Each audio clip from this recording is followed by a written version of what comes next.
Eh? Eh? You there? You Eh? good? Eh? 1961. Hey, HPV. 1961. What? 1961? Yeah. Oh, yeah. The Music Man from Do you remember what we're 1964. doing, Brad? Yes, indeed. Indeed. We're going to talk about this wonderful movie set in 1912, made in 1961, and being revived on Broadway right now by Hugh Jackman. God bless his soul. Yeah. You want to say the title instead of just the build-up? The Music Man. I said it. Yeah. Yeah. Yeah. The Music Man. Okay. Yeah. I had never seen this before. Uh-huh. I loved it, Brad. I loved every Excellent. minute of it. Excellent. I'm so happy to hear that. This film is a whirlwind of insanity. Now, how much do you remember? We'll see as we go along. Okay, yeah, we should probably preface. We saw the movie a couple of days ago. Yes. I didn't realize it actually was 2.5 hours long, so it's an investment. It's a fucking journey, I tell you. But yeah, actually that's one of the things that I liked about it, because as I was watching it again, I hadn't seen it in probably 2 decades, but I was looking at the structure of the story, and from the first song all the way through, you're introduced to, there's this group of these shady characters who are traveling salesmen, and here's this legendary shadiest of all shady characters, Professor Harold Hill, the Music Man. And they do this whole great song set to the rhythm of the train ride. One of my favorite songs in the movie. This is one of the greatest opening scenes that I've ever seen in my life. Isn't it good? I don't know how many times you looked at me whilst we watched this, but I sat for this entire song mouth agape. Well, we were about 3/4 of the way through the song when you went, "What the hell is going on?" Yeah.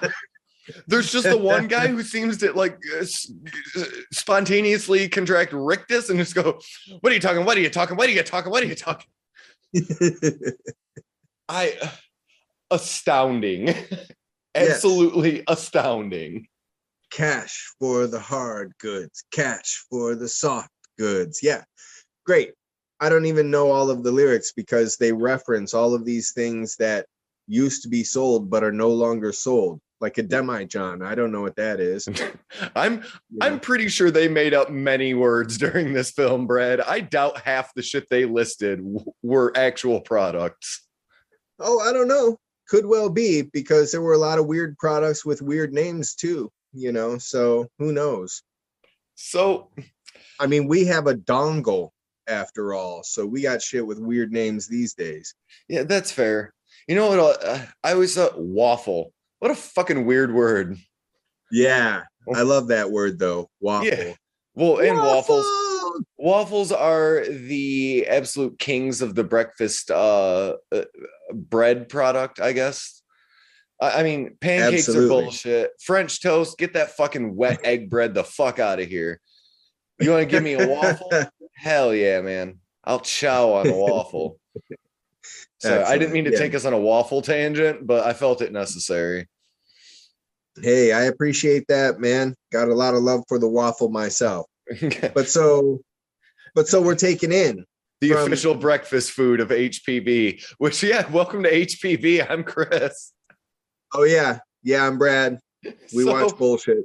So Professor Harold Hill somehow tricks this entire train full of salesmen to stay on a train?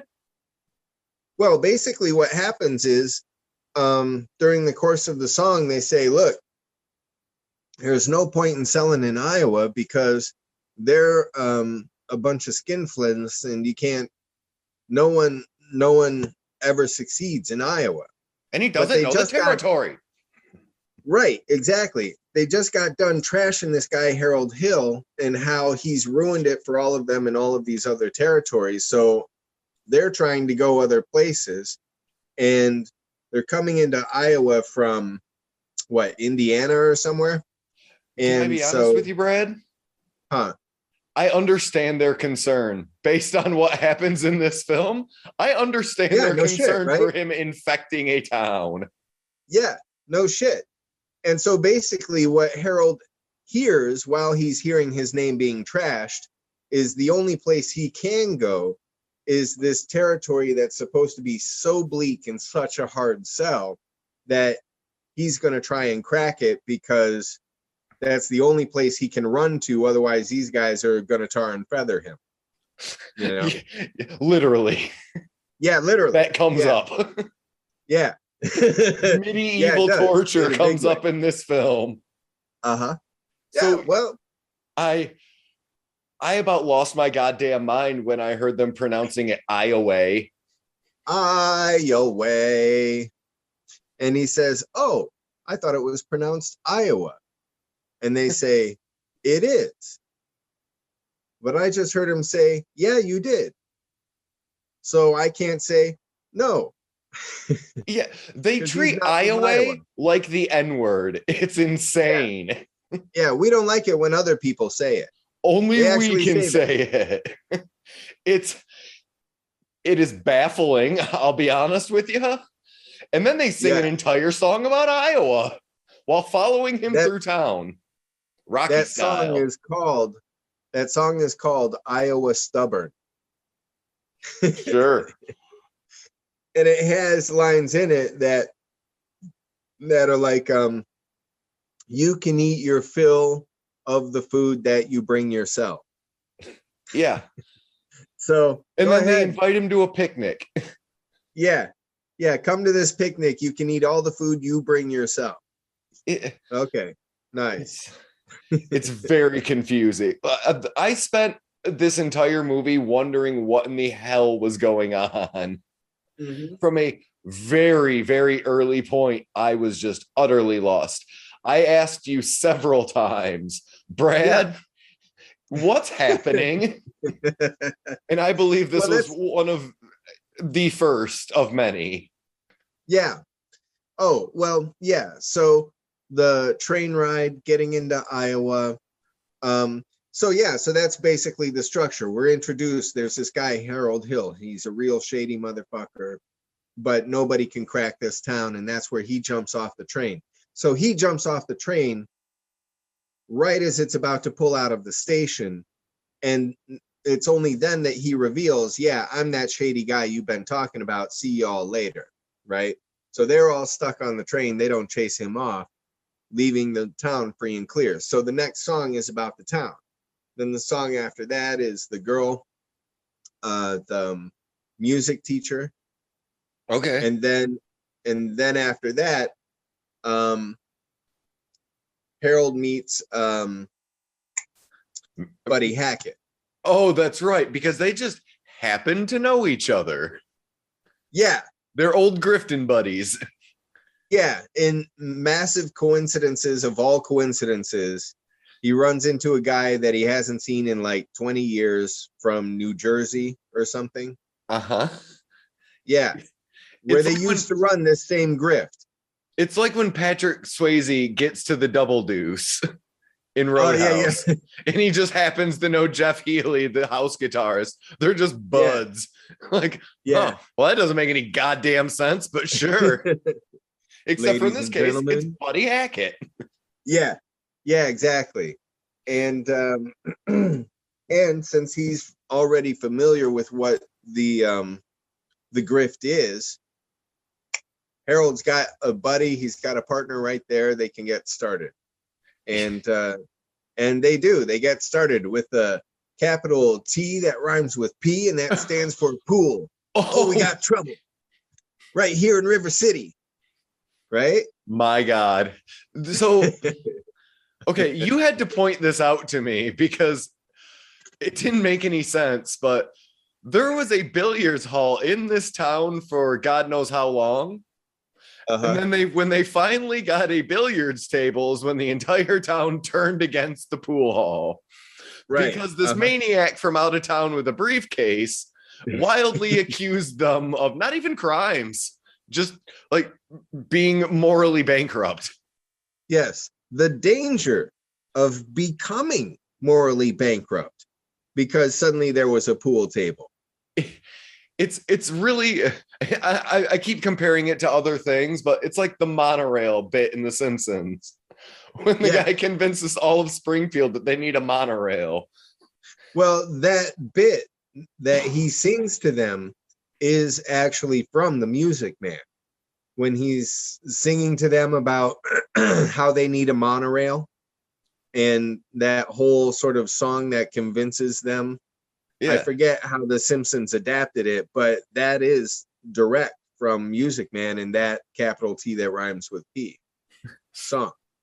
It is. Yeah. It's the weakest argument I've ever heard in my life, and the entire town is like, oh, hell yeah, he's right.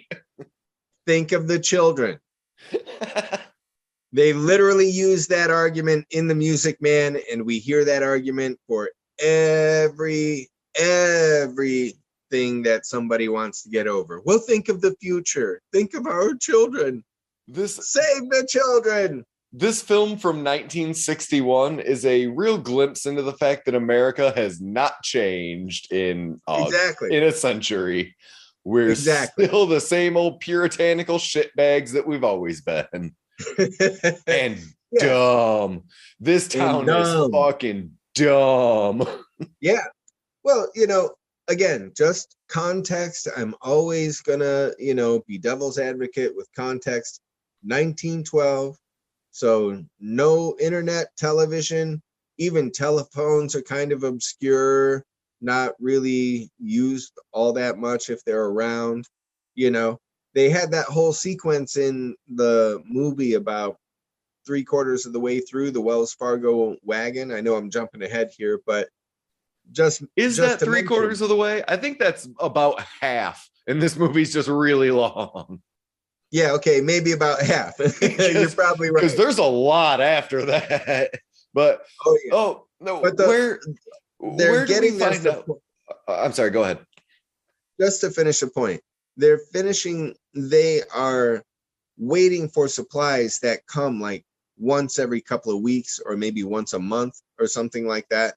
So this town is so isolated that it's really a big fucking deal when some cart shows up or some stranger shows up, because they're just so isolated. A guy's really excited that his bathtubs arrived. Yeah. Or what was that? Is it going to be oranges, or, they're just talking about different groceries, or, what we would consider really mundane shit that we can just go to the store and get right now. And these guys are like, holy shit, this is fantastic, So anyway. Did we get to the part yet where the entire town's beef with the librarian is that somebody left her the books? The entire town is pissed off at this librarian because she runs the library. Well, okay, let's just preface the librarian a little bit by saying that part of the grift is that the librarian. Okay, so part of the grift is that Harold Hill knows that he doesn't know shit about music, and if there's anybody who knows about music, they'll be able to expose him before he can sell them the band. Right? Yes. So the one person who's the music teacher in the town is also the librarian, Marion. And Harold tells Buddy he's going to seduce Marion as part of this whole grift to make sure that he can take everybody's money and sell everybody the band. Right? Yeah, he can distract the one educated person and just rob these rubes blind. Exactly. And so now Marion, we find she's living with her mother, her younger sister, daughter. Dude, I don't know. We're talking about it. It changes a few times.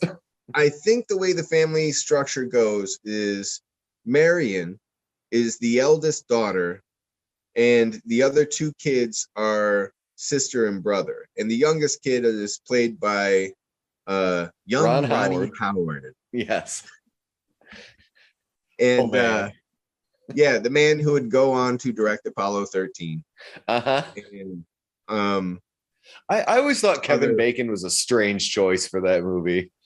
I mean, I like Kevin Bacon as much as anyone else, but for Apollo 13, probably should have got someone better.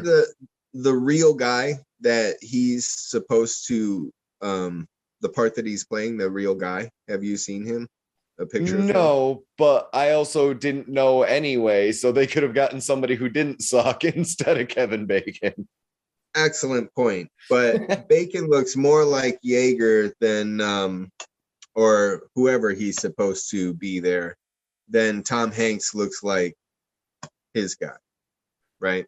Yes. In real life. Anyway, then just rambling. All right, so one of the bits that I noticed immediately is when she's making her daughter practice the piano and her mother are having an argument to the tune of the piano. I figured out where it was from. There's a couple different Family Guy bits that I spotted in this, but I believe it's Family Guy that does that. When they're singing, they're arguing, they're singing along with the tune of the music that the child is playing on the piano. Right. It's great bananas. Yeah, it's awesome. It's pretty fucking rad, honestly. But I genuinely think that in a musical household, I genuinely think that kind of thing would happen, though, where they're just running the scales, and as they're doing the scales, they're talking because they're trying to keep in time. You know what I mean? I'm sure that happened in real life. Okay, the insane part is not in the execution. It is more in the content of the song. Oh, yeah. Because the old woman's telling her, well, you're not getting any younger. You're a single mother. Hey, you should probably fuck that strange man that just arrived in town and is sleeping in the horse barn. There's a strange man in town, and he's sleeping in a horse barn and talking about trouble with a pool table. He's selling band. What? Who is this guy? You know what? You should marry him. Yes. Go marry him right now. Don't wait. He sounds like a very nice man. You won't have any other man in town. You might as well take him. It's like, Jesus. Yeah, that's really what she says. It's like, holy crap. So she's very direct. Yeah, she says something like that fantasy of Saint Michael, some really educated guy and some other really handsome guy that you've created for yourself in your head, to the tune of that right? And it's great because then Amaryllis, the minute the mom finishes her slam, Amaryllis goes bam on the piano. Yeah, I forgot the daughter's name is Amaryllis. Amaryllis, isn't that awesome? What a name! What a real hero. Eulalie Kekney Shin. How's that for a name? Yeah, I completely forgot, but yeah, that's a thing. That's a real name in this film. So then we get one of my favorite things in musicals, and I said it right as it happened. Anyone singing out a window into the night sky in a musical, chef's kiss. I love it. I love it, love it, love it. Well, and this is another beautiful depiction of the ingenue who hopes on, a brighter future, hopes on a brighter star for that lover who's out there somewhere, and they know that they're out there and somehow they'll connect someday, It's just well executed. But we know it's not a good song, though. Well, it's well done, and it allows us to see that that's not a good song. Excuse me. I think it's a good song, and I like it because I've held off mentioning, Brad, almost none of the songs in this film follow any sort of meter. They just kind of run wild. Well, The Music Man is a fine example of advancing your narrative through the song, not just having some sort of song that's about some nonsense. I mean, for example, one of the reasons I like this song is because it reveals to us that she's not that cold-hearted, ruthless woman that the town is characterizing her as. She's actually someone who is compassionate and is willing to find someone and find a lover, be loved, love someone else. She's willing to do those things. She's just not finding it where she's at. So she's recognizing that she's, different from others. So naturally, we know that Harold Hill she's going to be an easy target for him, and lo and behold, she is. Man, there's one part that I can't wait to discuss, but I don't know exactly where it is. What happens after this? Okay, so Harold makes his big pitch. Okay, the first pitch was the trouble with a capital T that rhymes with P, and that stands for pool. The next big pitch is the gymnasium scene. Right? Oh my. Right. Uh-huh. Oh dear. With the lovely Hiawatha play that the moment they started, you were completely appalled by. Yeah. It is it's not great. Well, it's hilarious, I think, because once again, here's a shining example of these rubes and how isolated, misinformed, and terribly stupid they are, because this is like their historical cultural presentation. And thank God there's that ruffian gang member with the firecracker who blows it up. Oh man. So remember that? This little runs out in the middle of everybody. Runs out in the middle of everybody, full audience, blows up this firecracker, runs back to his seat. Mayor runs out and says, "Who did that?" The entire room watched him. He ran in front of all of them. He was sitting like 6.5 feet away. He barely moved to do any of this. It was, and his firecracker was smoking, and yeah. I believe this was also one of the few times in the film where the dancing was real bad. Like, it looked really slapped together.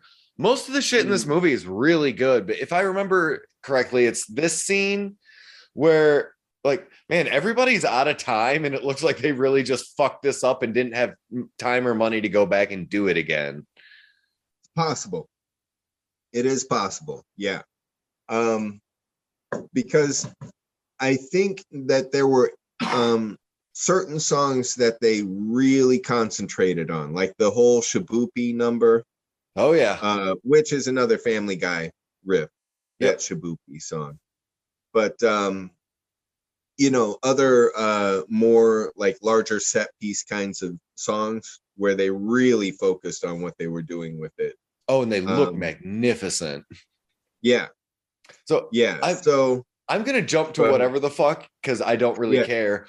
Can we talk about the Buffalo Bills for a moment? Oh, yeah, yeah.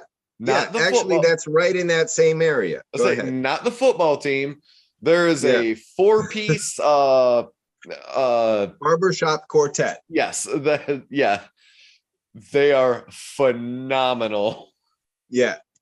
Because they're like 4 city council members that don't agree on anything until they learn the majesty of song. Yeah. Yeah. They're city council members, school board advisory committee, and they all have badges like they're all deputies running around the town later at the end. And they all hate each other until they're introduced to song by Harold Hill. And then they are literally inseparable. Yeah. Uh-huh. Yeah. And Harold even said they will be inseparable from this point forward. And he's right. They are no longer 4 men. They are one soul joined together in beautiful song. Yeah. And all they need is someone to give them like just the lead into the song.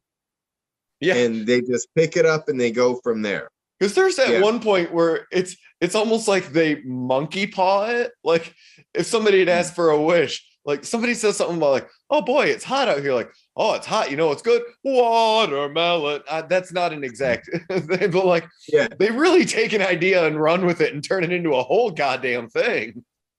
Well, you know, a friend of mine pointed this out about the Buffalo Bills there.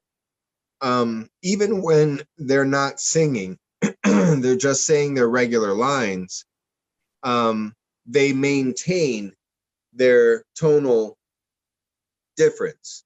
Yes. The same as when they sing. So they maintain that same vocal tone, vocal range between the four of them, which I thought was really interesting. I hadn't noticed that, you know. Man. But even just when they're doing their regular lines, they make sure the difference is there. Because the first time we're introduced to them, I can't remember what song it is they're singing. Do you remember? It's Good Night Ladies.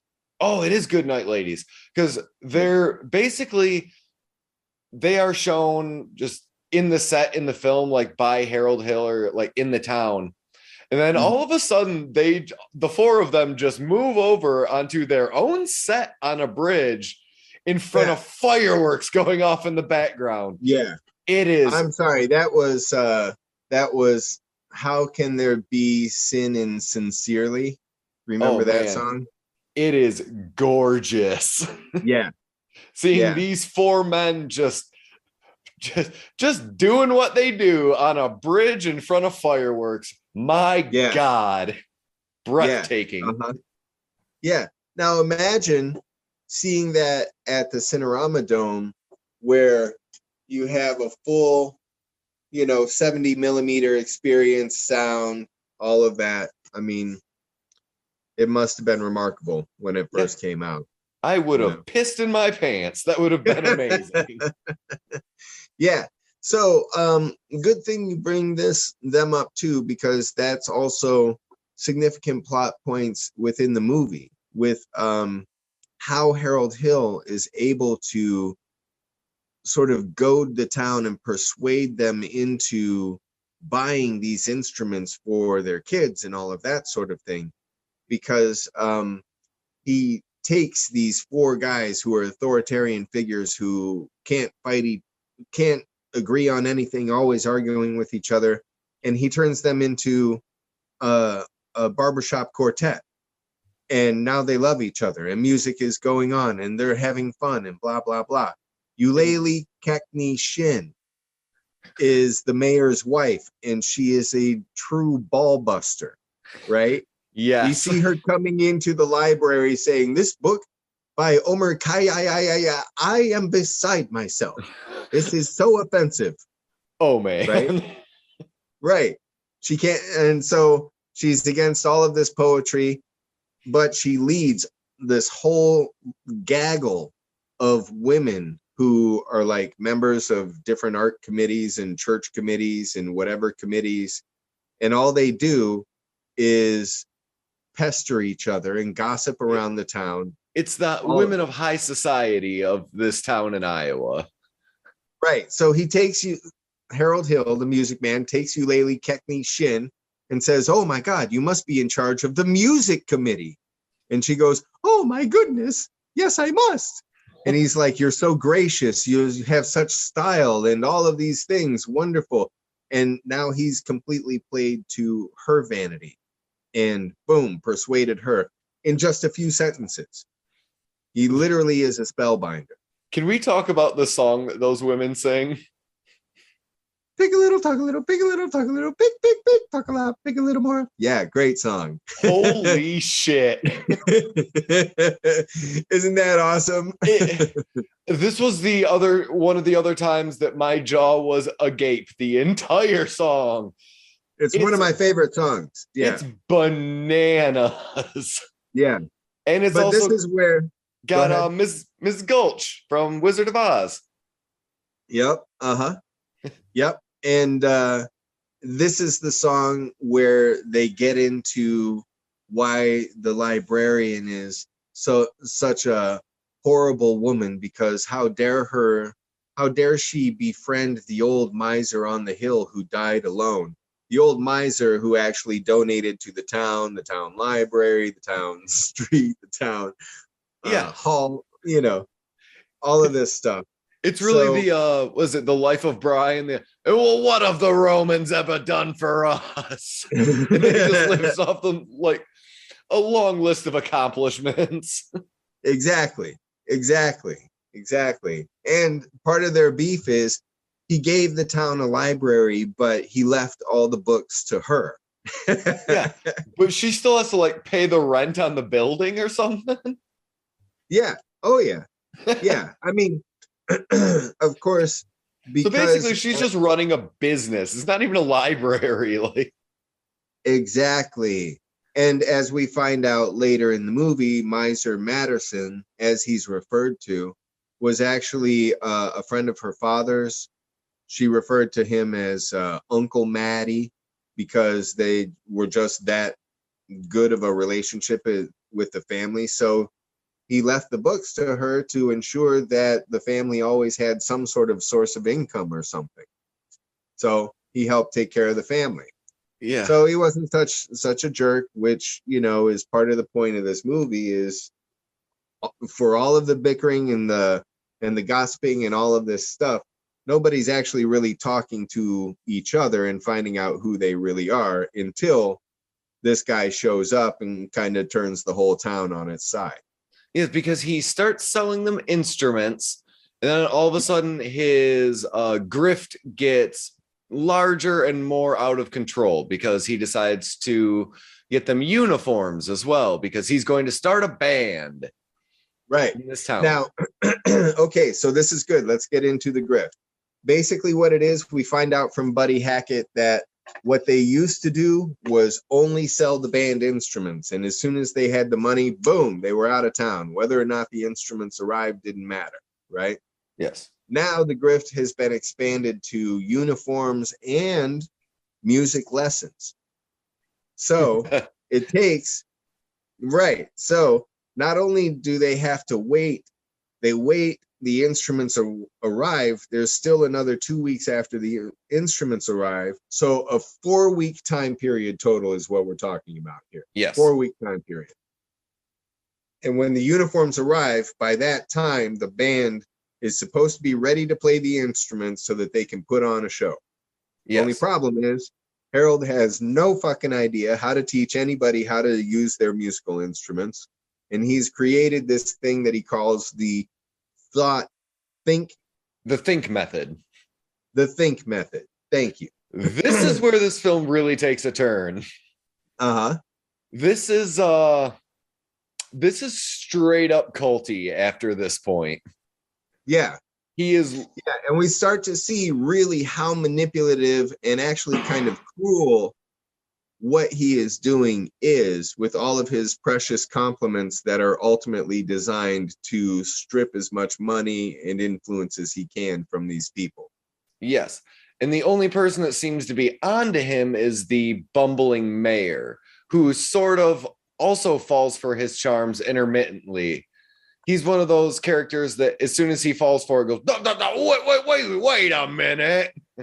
After the music man has already gotten away. Well, exactly. But the other thing about the mayor that we see is that he is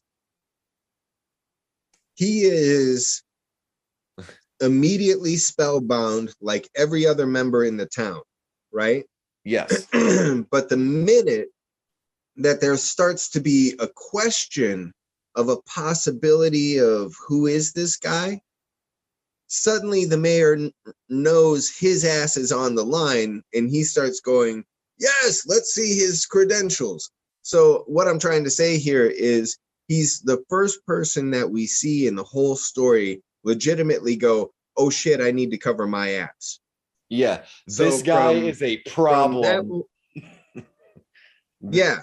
And from that moment forward, he's saying, I said from the very first, even though he was caught up in all of it just like everybody else was, it wasn't until a bit later when he realized, oh, holy shit, maybe I could lose my job. Let me And do my job. And to push it even further, he's only really interested after he is grifted as well. Yes. And he's one of the first people to notice it, even though he's a bumbling fool. Yes, exactly. It's now the flip side of that. It's very American. Yes. And the flip side of that is Mary, who from the outset doesn't trust him, suspects him, actually gets the evidence against him. But by the time she's ready to use that evidence, now she's fallen under his spell as well. So he shows up and harasses her at her job. Yes. Aggressively harasses her. Says, I'm in love with you. And she's like, shh. And he says, okay, I'm going to drop this whole bag of marbles if you don't listen to me. That's the first massive aggression step. Yeah. The other would just be pawing at her the entire time, I would think. Well, there's that. There's getting in her face. There's not allowing her to do her job. There's all of the, the whole song is just basically all the way through it. And the only reason that I think it goes too far, right, is because he's only been in town 2 days. Something like that, yeah. And he's like, oh, I love you. Which is obviously like, what the, You know, nobody in their right mind would be doing that. We skipped over I think we skipped over one of my favorite parts of this entire film. Go. Well, the song about how he doesn't want to find a nice young lady. He likes sluts. Oh. And he sings it in front of a little girl.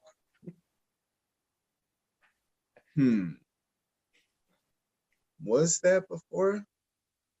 Whatever. The timeline doesn't matter. At some point, he sings an entire song about how he doesn't want a nice woman. He wants an easy broad because he's going to get the fuck out of town. Well, now, Chris, here in front of like a 10-year-old girl who's smiling through the entire thing. Well, the 10-year-old girl clearly doesn't understand the words, much as I, as a 10-year-old boy, first time I saw this movie, didn't understand the words.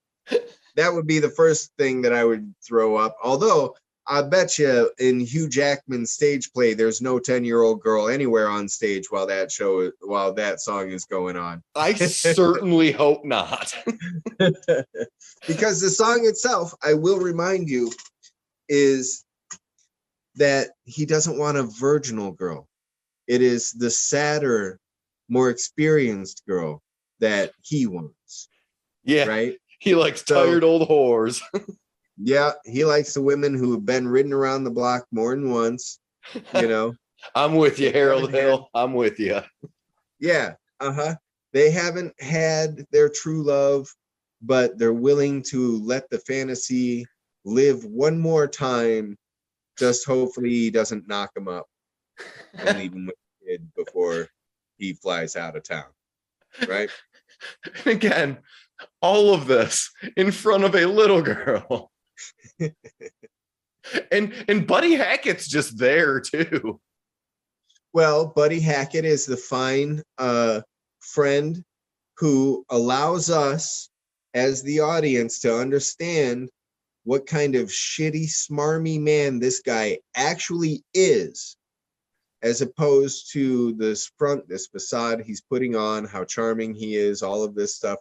Sure, he's charming, but he's fucking terrifying because he just runs through these women as part of his grift. And he has no guilt, no qualms, no problems. They joke about it. They have a whole song about it.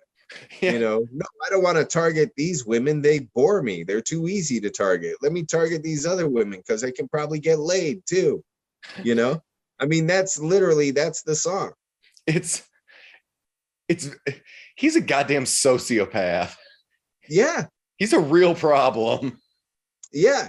This is the thing about these older movies, which is why I enjoy them so much, because the You fucking would. The poster is all smiley faces, la la la. Isn't this a great little piece of Americana? Sure, but then you really start getting into the story, and you're like, these are some fucked up people, man. This is a grifter that lives in a barn with Buddy Hackett singing about banging whores in front of a little girl. What the fuck is going on, man? Yeah. And when they do show that he has been has been in a hotel room, right? They show him check his bill for the hotel, and he's like overdue by a week or whatever, and he owes them money. So it's like this guy, he just, wherever he goes, he owes. Yeah, he is just destruction. He will ruin everyone's life that he comes across. Yeah. So, tra-la-la, in our happy little musical number now, we're at the point where things are going pretty well. He's working the librarian, so there's a little bit of romance that's happening there. The band stuff has arrived because the Wells Fargo wagon has come into town, and now people have their instruments. But now there's the question of who's going to learning? Who's going to teach these kids to play this? Exactly, because we see one of his think method sessions where he's just telling them the minuet in G, da da da da da, whatever, and just has them repeating that over and over again, and then says, "You'll get it. You'll just be able to start playing it in your instruments. Just keep thinking about it, and then you'll be able to do it." He has them doing vocal exercises to learn how to play an instrument, a physical instrument. Yep. And little Ronnie Howard even holds up his cornet and says, or French horn or whatever it is, and says, "But how do I play? I don't, it's got this thing and this thing." And Harold says, "Isn't experimentation a wonderful thing? You go play with it." He just hand waves it all. It's amazing. Yeah. And the kid just sits back down with his instrument, knowing he hasn't learned a damn thing and probably won't learn a damn thing. But they go back to the minuet and G. Da, da, da, da, da, da.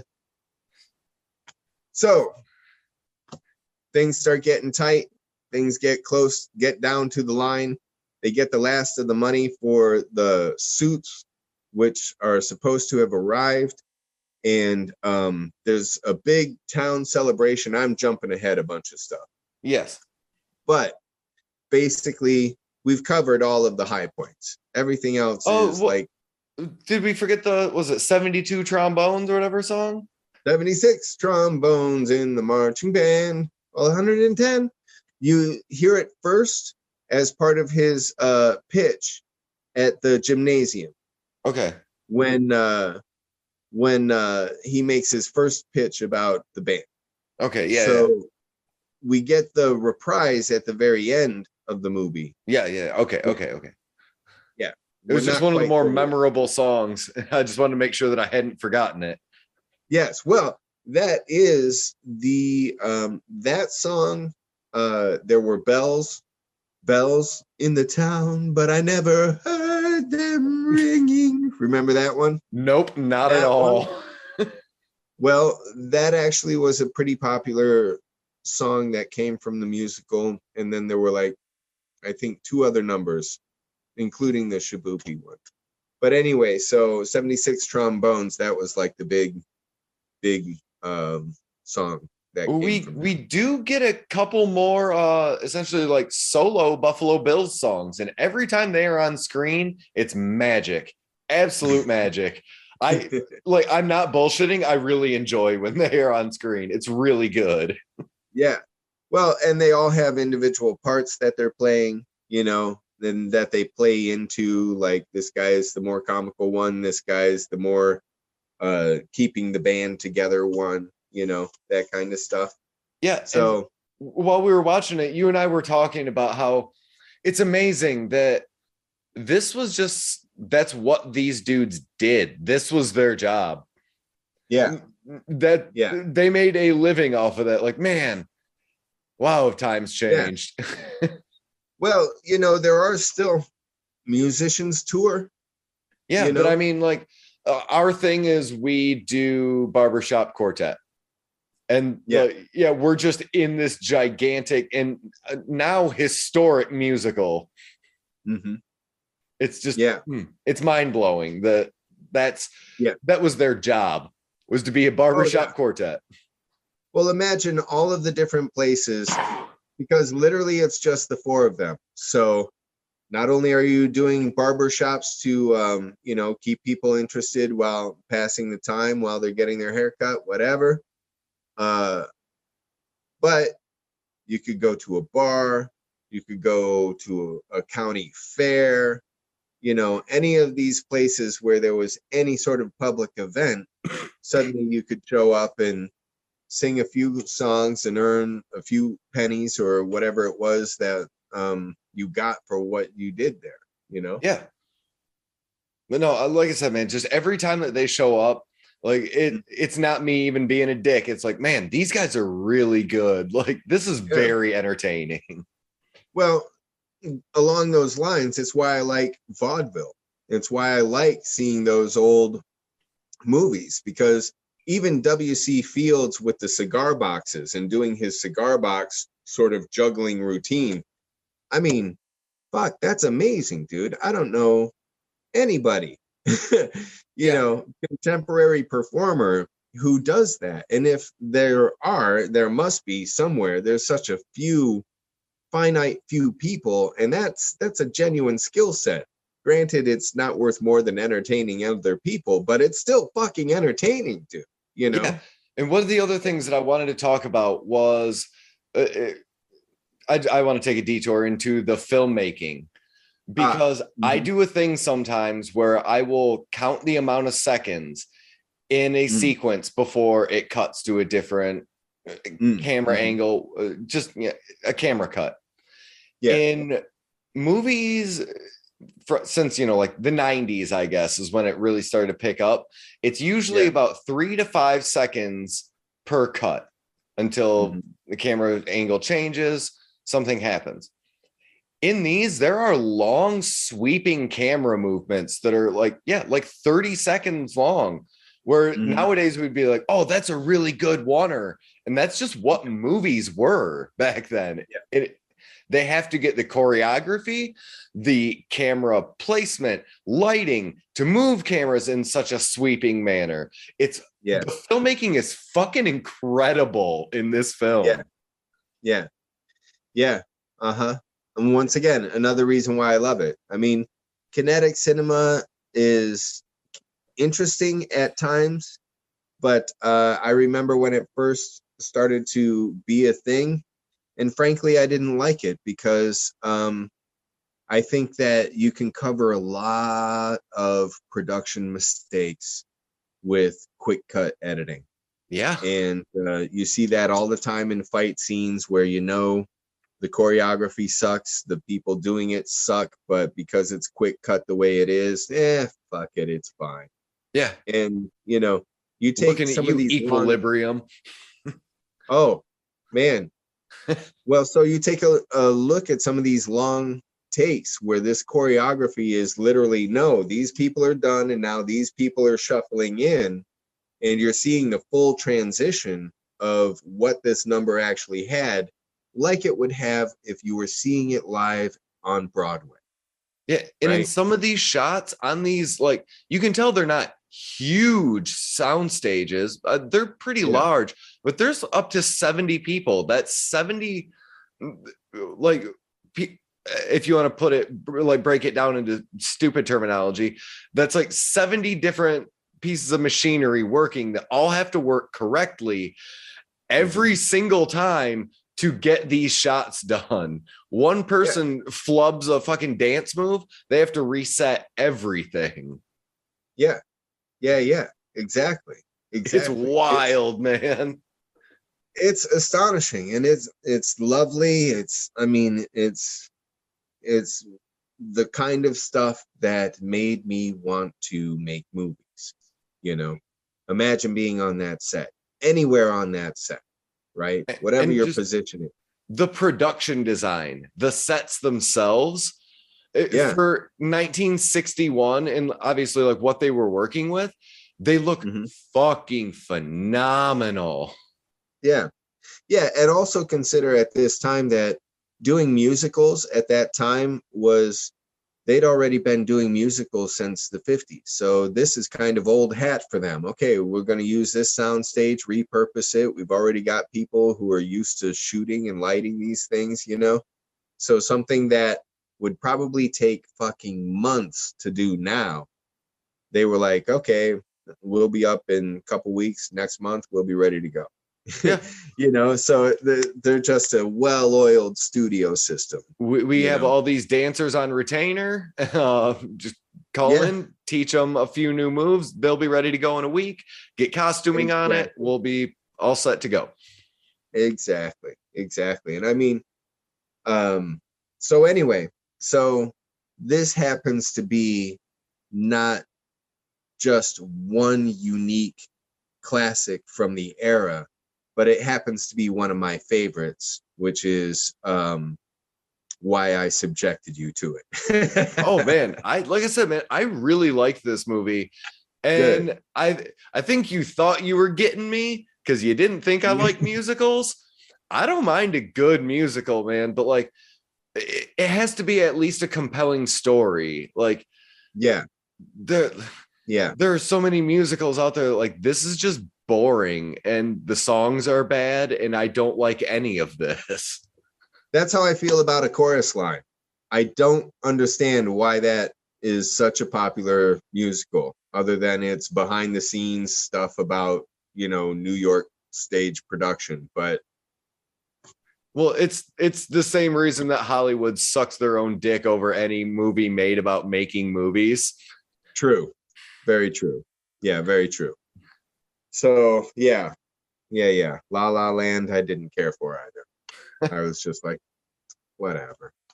So where are we? So, okay. The uniforms arrive. Buddy Hackett gets Harold as much as the cash as they've been able to collect at that point, because there's a train that's going to leave in about an hour and a half. And one of the rival salesmen that we saw on the train in the very beginning number is in town with proof and evidence that Harold Hill is a fraud. It was the guy that was constantly yelling, he doesn't know the territory. Yeah, but he doesn't know the territory. Right, that guy. And so there's this lovely scene where he basically tells Marion flat out that, man, if I have 10 minutes with you, I'm gonna rape you, basically. Yeah, kind of.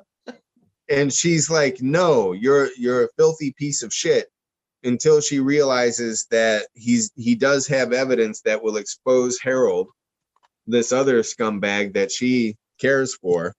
And so she decides to, that is the perfect description of what is happening. Yes. This other scumbag that for some reason she's fallen in love with.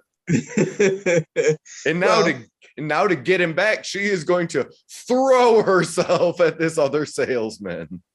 Literally. Yes. Literally. And fortunately, the sound of the train in the distance snaps everybody out of it, and she's like, aha, I win. And he's like, you little tramp. And she's like, fuck you. And he goes, fuck you back. And then they leave. They separate, and she doesn't get sexually assaulted. Yeah. So at least there's some relief there. Sure. But she immediately goes to get sexually assaulted by Harold. It is an insane sequence of events. Uh-huh. And this is the tragic romantic love story that lies within the Music Man. Is this the part where he shows up in that goddamn white suit? Yes. Yes, indeed. Mm-hmm. He looks like such an asshole. On the run. a man on the run trying to hide shows because up in a pristine white. They are going to literally tar and feather him. They are going to medieval torture this man. Yes, let's emphasize this is the climax of the movie. He's got the money. He knows he's ready to run. He's in his pristine white suit so that he can run and jump on some rail car that's leaving. It's not even like a regular coach car. It's like one of those industrial things that carries God knows what, dirt and sod, and he's in this white suit. He's going to be a hobo riding the rails.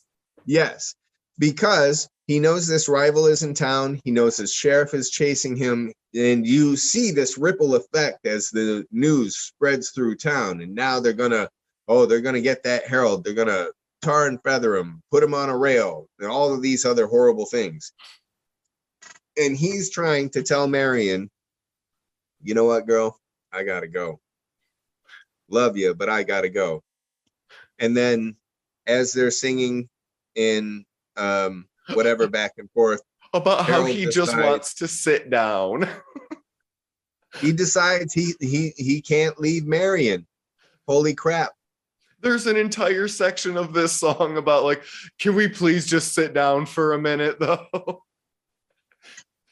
He looks like hammered shit at this point. He looks like he has been drinking and snorting crystal meth off a switchblade the entire time he has been in this town. Yeah, well, now imagine this again is the beautification of a terrible story. So we don't see the many hours that he's spent up worrying about, who's going to try and lynch him, or tar and feather him or anything like that. We don't see all of that stuff. We just see the parts that are supposed to be the romantic bits, which are, I got to catch this train before I get destroyed. And let me point out, this is also the point where Marion sings the song to Harold, where she basically says, okay, look, I know you're leaving town. I know who you are. I know what you are. I don't care. I still want to sleep with you. Because he says, meet me down at the fuck bridge where the entire town goes to fuck. Yeah. Meet me there in 10 minutes. Yeah. And they emphasize that point because when he gets to the bridge, there are these couples frolicking about doing these lovely dance numbers to let you know that, oh no, these people are here to have sex with each other, but we can't show you because this is 1961. Her mother comes out of their home and says, what are you doing? Aren't you supposed to meet him at the fuck bridge? Get on over there, right? So this is the point where Harold's like, look, you know what?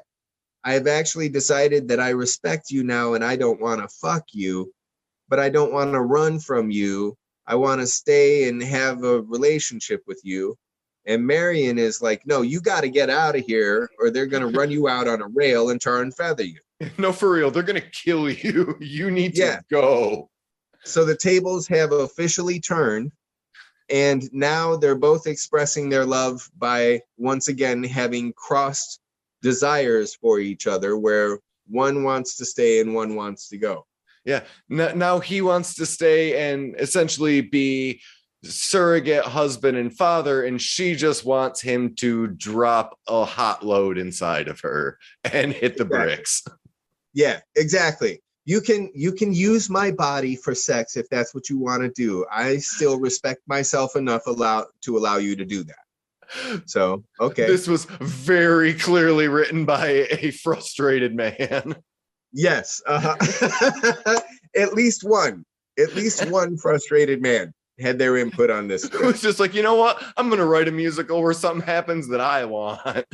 Yeah, exactly. I'm going to rob these people blind and fuck the librarian.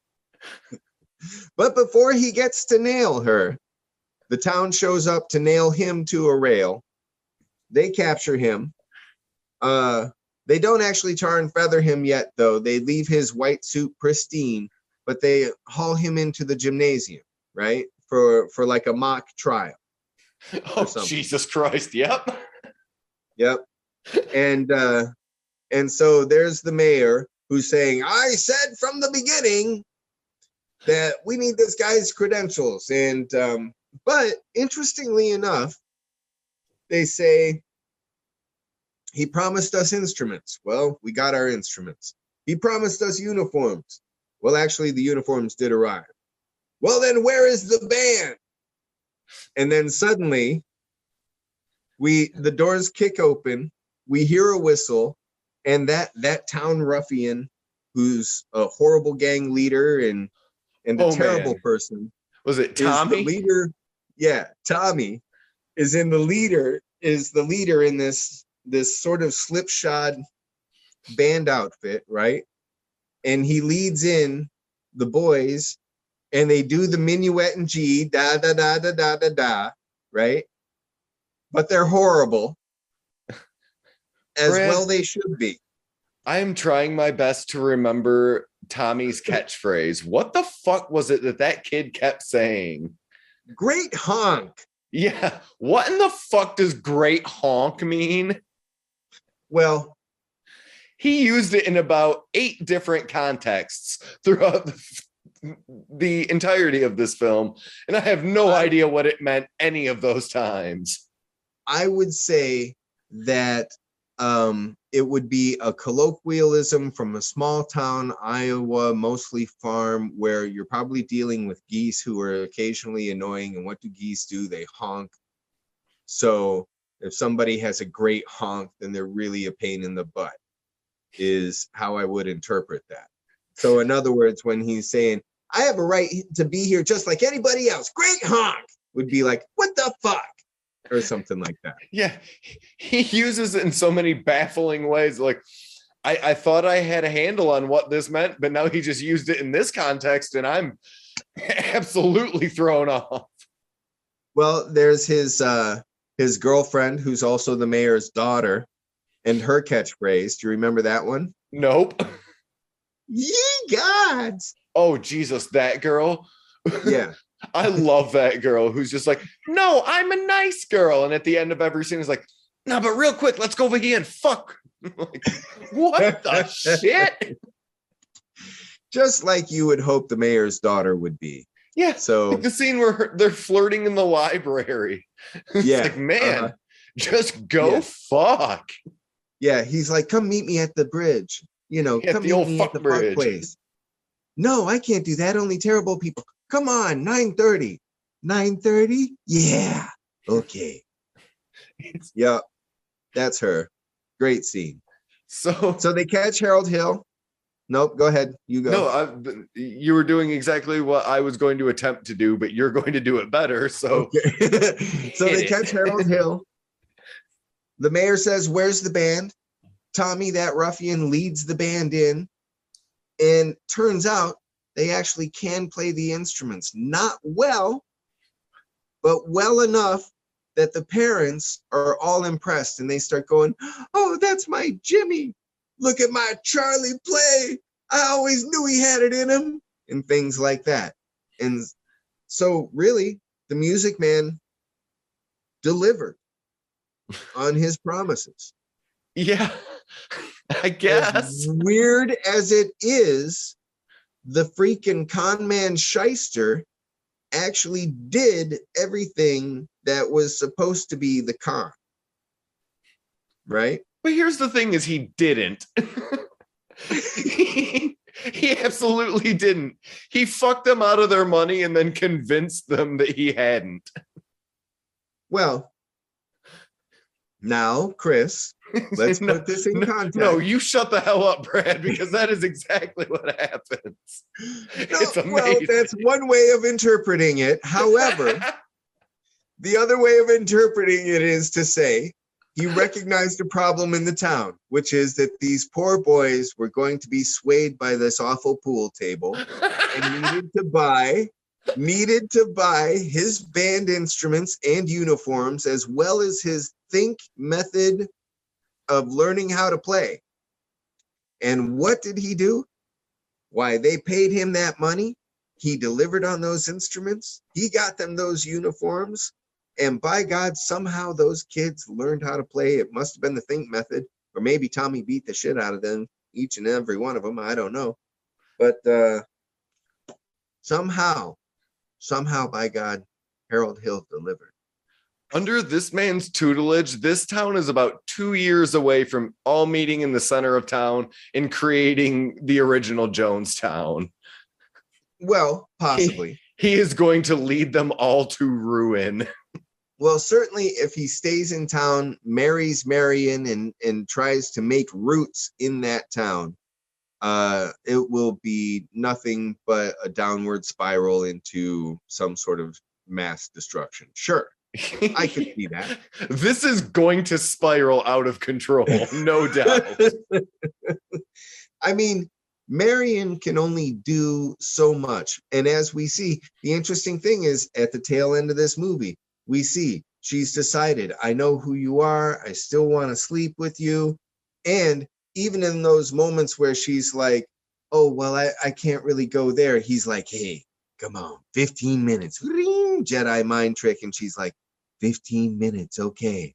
Right. So the guy is a spellbinder, right? And she's already seduced. So no matter what, this guy staying anywhere is bad for wherever he stays. Yeah. You know, I understand that you have lied to me since the second that we have met. Mm-hmm. However, and all right, he decides to stay in town. The town is going to hate her even more because he is going to bilk them out of more money and just split. And they're going to be like, hey, your fucking husband. Yeah. Oh, man. Yeah, because that is literally what this guy does, is show up to a situation, grift as much as he can from every angle that he can figure out how to do it. And then once he's decided that he's sapped everything that he can, or they're fucking throwing him out, he's out. None of his plans involve him making any long-term anything, right? No, he's not establishing roots anywhere. Yeah, so good luck with this whole Marion situation. Yeah. You know? I mean, so anyway, he belongs on the road, charming people with that weather-beaten, leathery 26 or whatever year old that they're trying to pass him off as face. Yeah, exactly. The dude looks about 53, and he's seducing this woman who's Shirley Jones at that time. What would you say, early 20s? But she's playing mid-20s, yeah, something like that. 18-year-old or something like that. Yeah, we did the math. I think we figured out that he was supposed to be like 25 or 26. Like she was older than him in the story from the information we were given. Yeah, exactly. So, and, you know, the only thing I can say to that is just bullshit. Man. Okay. We are closing number. I'd say we have not talked about the most fantastical thing that happens in this film. Well, the town has now completely become spellbound, fully under his thrall, because boy, those band uniforms suddenly look beautiful, don't they? They magically change. They literally go bing right in front of the mayor's daughter's eyes.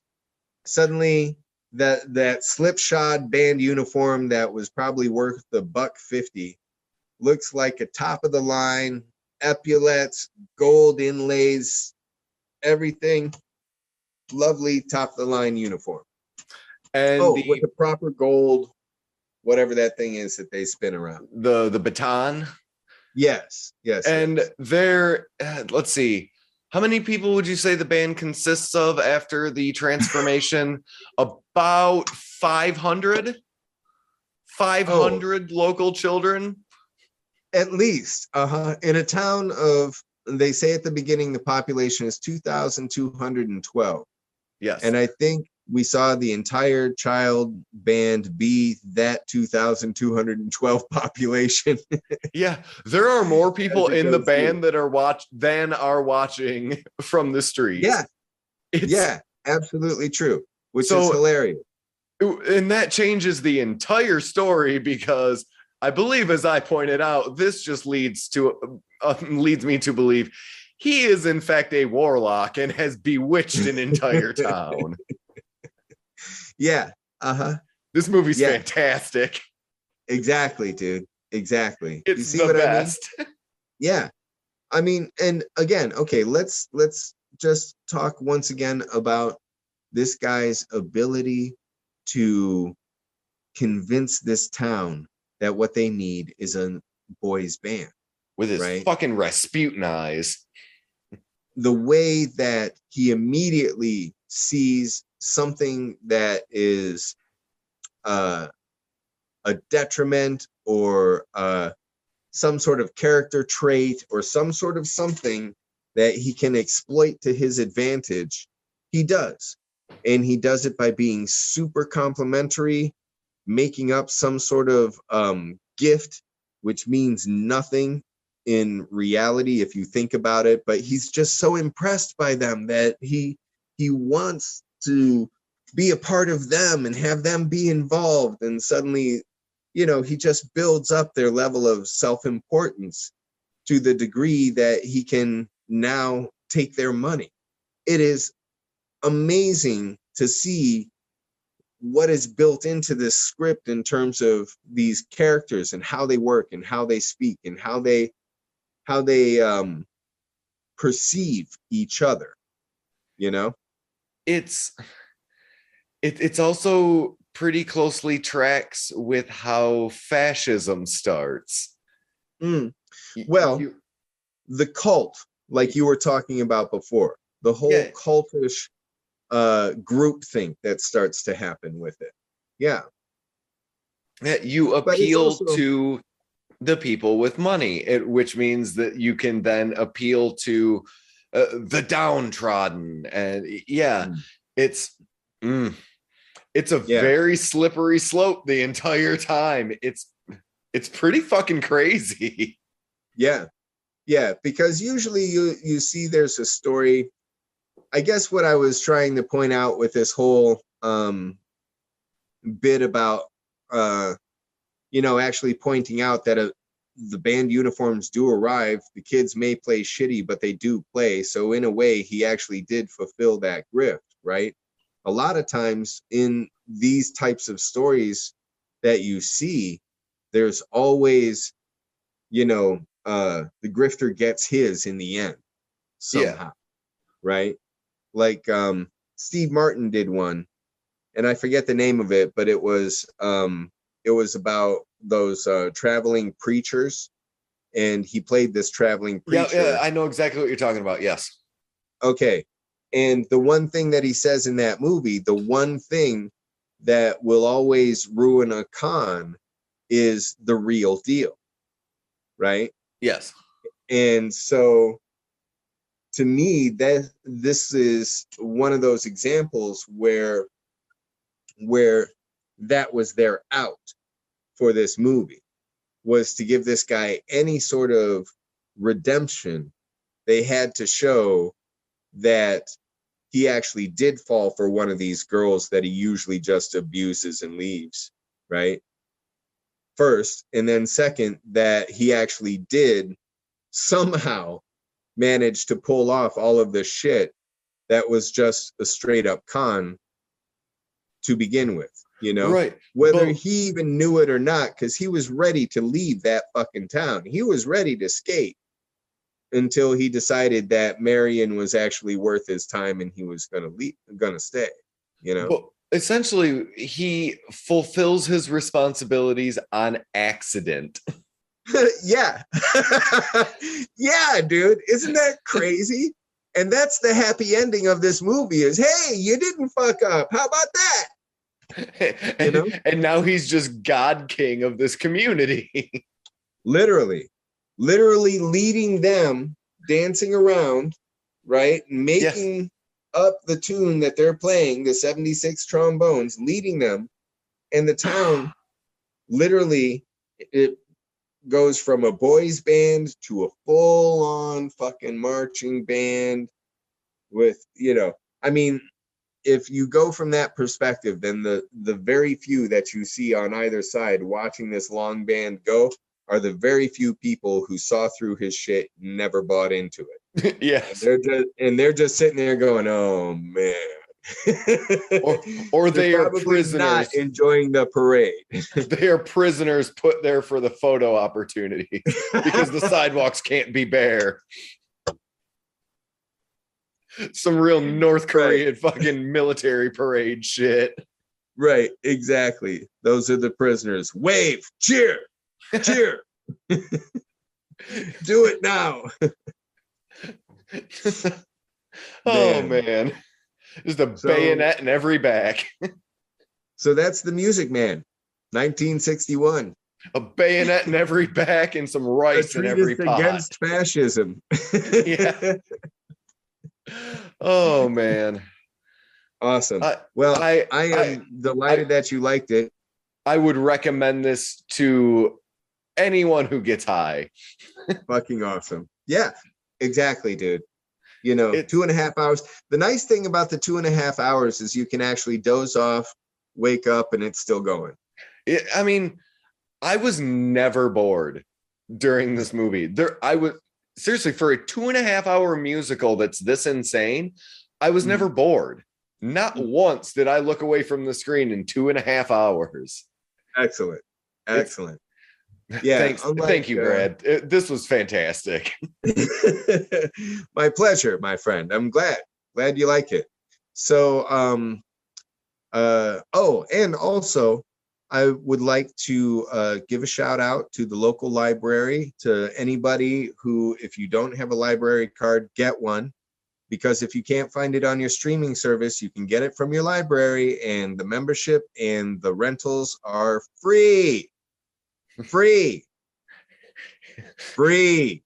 So, okay, there you go. Man, let's do plugs for the library now. Sure. Right, man. Hey, with what there's so many different streaming services, each one charges a monthly fee and each one controls their own content. Disney fucking edits their content. So if you want to see something that as it was meant to be seen, not what Disney wants you to see, go to the fucking library and get the DVD.